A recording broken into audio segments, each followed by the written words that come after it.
Chapter 6 of The Innovator's Dilemma.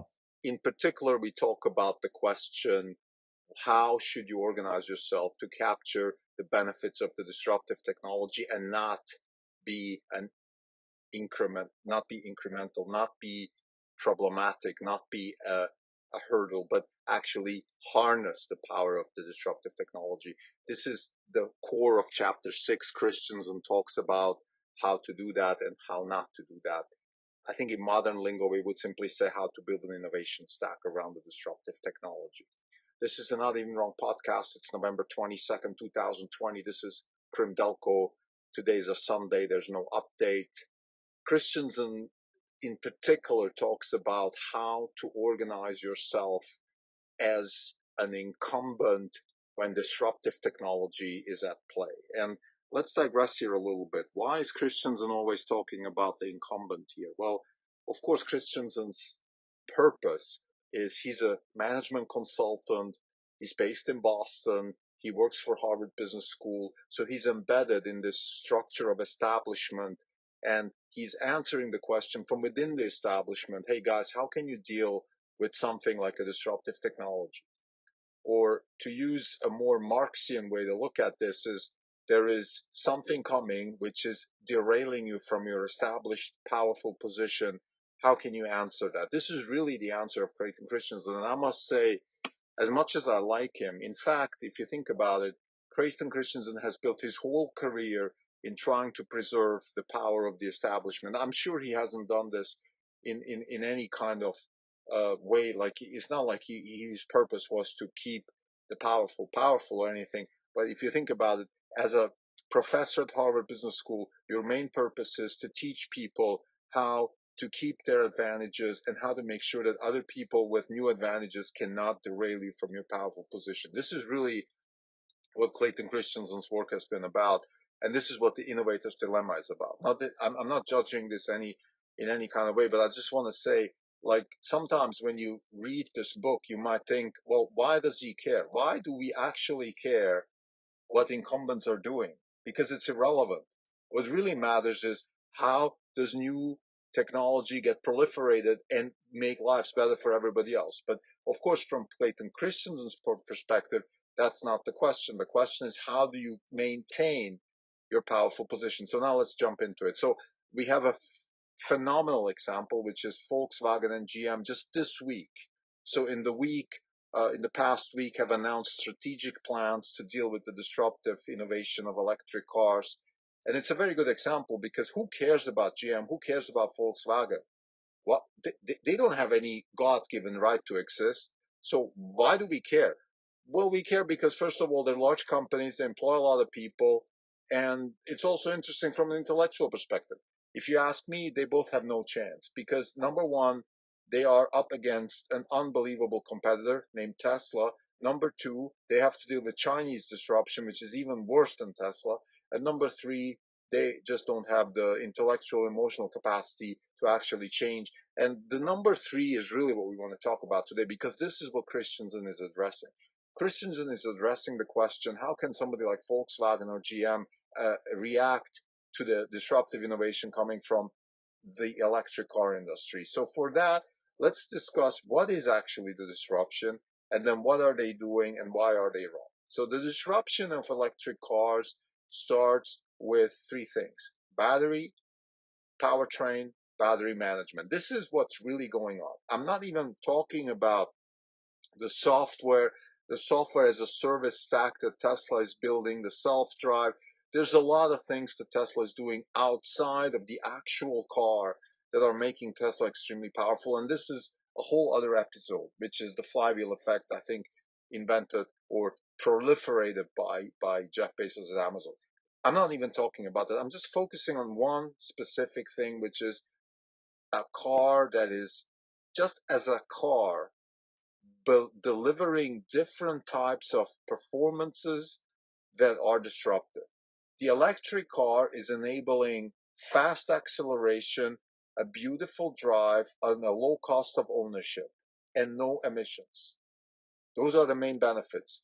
And the negatives are range anxiety, lack of knowledge of how to manufacture at scale, And maybe third, some sort of cultural shift, but let's put that aside. That's not even important. So the first two are the range anxiety and the lack of knowledge of how to manufacture these things at scale. Those are the two main inhibitors of the disruptive technology of electric cars. So let's say if you go back 8 years when the Model S came out, the reason the Model S wasn't immediately replacing every other car is because there was range anxiety and there was a lack of we just didn't know how to produce this stuff at scale. I think 8 years later we have solved the range anxiety problem and we're just about to solve the manufacturing at scale problem, and on top of that we're creating a new type of Moore's law type of battery innovation cycle. So what does that mean? That means that we've in the last 8 years driven down the cost of battery to the point where we have solved the range anxiety problem. You can get a 400-mile battery for a decent price, and more importantly we have enough charging stations and the speed of charging is fast enough. So I don't think there is, at least in most established markets, there's no real range anxiety anymore. It's solved, it's doable, we don't need to think about this. So the second one, the manufacturing at scale, which is simply the problem. Look, you have a much better product, but you can't produce millions of it. I think Tesla is just about to get there. They are producing factories at scale. They're producing manufacturing at scale. So all these things are working out. Of course, they've talked about this a lot in the last couple of calls and earnings calls and the battery day, where they spoke about the need to hire better manufacturing talent.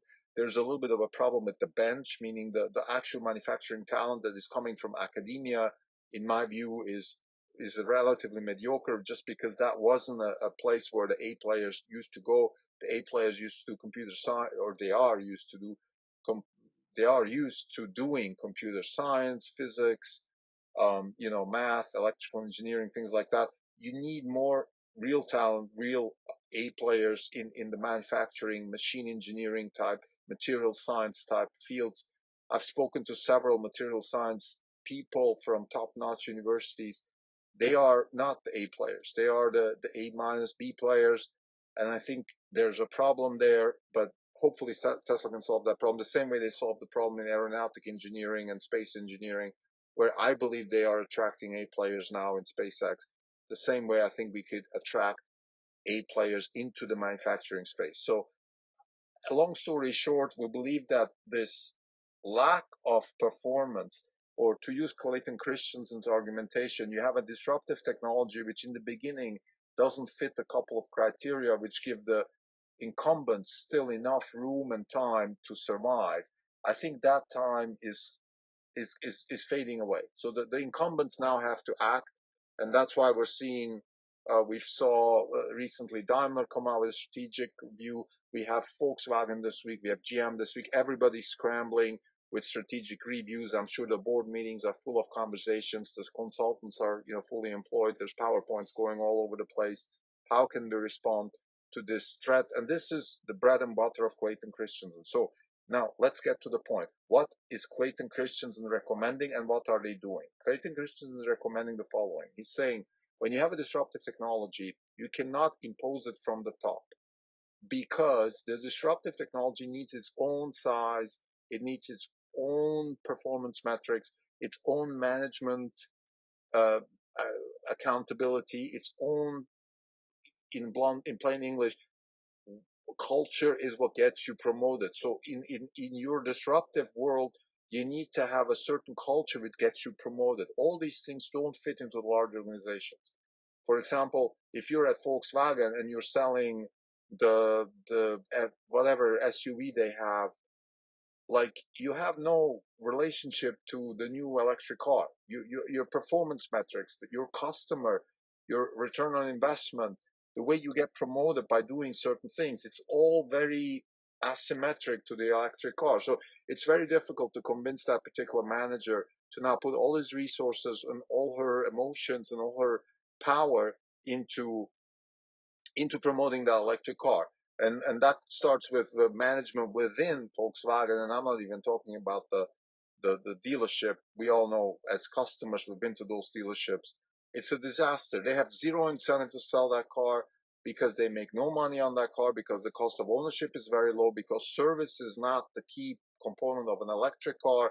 And if you want to buy an electric car and they talk to you about service and they don't include the service, and then the service is this and then that, because what is the service of an electric car, for God's sake? There isn't much service to do. And the kind of service that needs to be done, which is, for example, fix the battery or deal with air conditioning system, which has a completely different dynamics because it's electric, that they probably will charge you an arm and a leg because that's the only way they can make money. So it's a complete, I would say, it's a complete mismatch of incentive, mismatch of skills, mismatch of emotional and intellectual capabilities, and that's why it's not working. And this is now my conclusion in this episode, which is what Volkswagen is trying to do is a top-down, push-down this electric car business into the organization. It's not working because the way to do it would be to start small with the disruptive technology and build an innovation stack around that. Because what Volkswagen needs to do is needs to be the best in the world, or at least close to the best in the world in producing an electric car. And that's what they're not. They're not very good at it because all they're doing is they're a horizontally integrated organization which buys components from suppliers which themselves are not very good at supplying electric car components because they're all behind Tesla and to some extent also behind some of the Chinese manufacturers. And this is the fundamental problem. If you buy batteries from established makers, buy components from established makers, you all put that together in a factory which was used to make ICE cars and now they have to readjust to make electric cars, the chance that you make a good car that is compatible with your own IC and then compatible with the best in class, which is Tesla, is very low. In fact, it's impossible. And this is exactly what's happening. It applies to Volkswagen as much as it applies to Tesla. A final note here, when you look at the presentations of both Volkswagen and GM, which both were given last week, there's one thing which is more important than what they talk about electric cars, and that is what they're talking about ICE cars. Both of them, Volkswagen and GM, both are saying that basically in the next 5 to 10 years, they're still planning to produce millions and millions of ICE cars. And this to me is a suicide commando in a sense that if you make that many ICE cars, you will not be able to sell them. Their residual value will be almost zero because there is no way that they can survive against the competition which is coming from the electric side.